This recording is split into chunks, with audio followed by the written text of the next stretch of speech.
রাসূলুল্লাহ সাল্লাল্লাহু আলাইহি সাল্লামের জামানায় রোজা এর বিধান ছিল কি?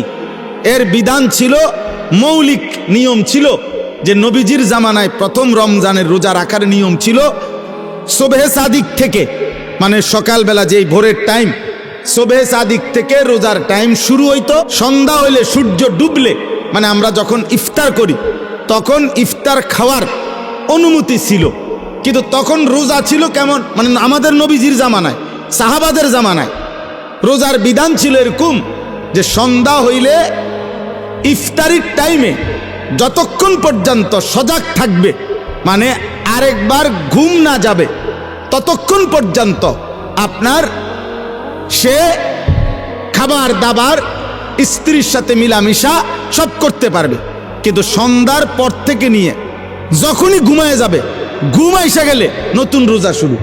মনে করেন এখন যদি সন্ধ্যা 6টা বাজে ইফতার করলাম, এখন সজাগ যতক্ষণ, খানার টাইম এতক্ষণ, বুঝেন নাই হিসাবটা?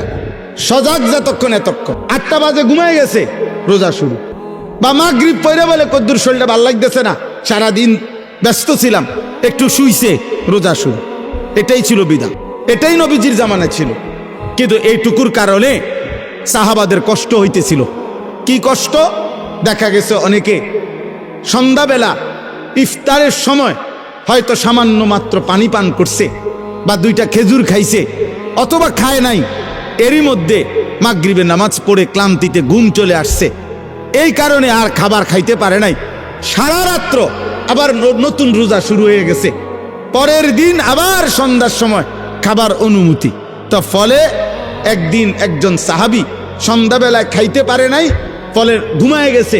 নতুন রোজা শুরু হয়ে যাওয়াতে আগের দিনের পুরা রোজা, সারা রাত্রের রোজা, পরের দিন দুপুরবেলা হযরত কাইস ইবনে সারমা আল আনসারী রাদিয়াল্লাহু তাআলা আনহু তিনি বেহুশ হয়ে গেছেন একেবারে। তো আল্লাহ তাআলা দেখছে আমার বান্দার তো কষ্ট হইতেছে, তো আল্লাহ তাআলা পুনরায় আবার বিধান নাজিল করে এই কোরআনের মধ্যে আল্লাহ আবার বলছে, ঠিক আছে বান্দা, আরো কমায় দিলাম, এখন সুবহে সাদিক থেকে সূর্য অস্ত পর্যন্ত, এই সন্ধ্যা পর্যন্ত, এই পর্যন্ত রোজা রাখো। সন্ধ্যার পর থেকে, সূর্য ডুবার পর থেকে পরবর্তী সুবহে সাদিক পর্যন্ত সারা রাত্র এইবার ঘুমাও আর সজাগ থাকো। খাবার দাবার, স্বামী স্ত্রীর মিলামেশা, সব কিছুর অনুমতি পূর্ণ দেওয়া হইল।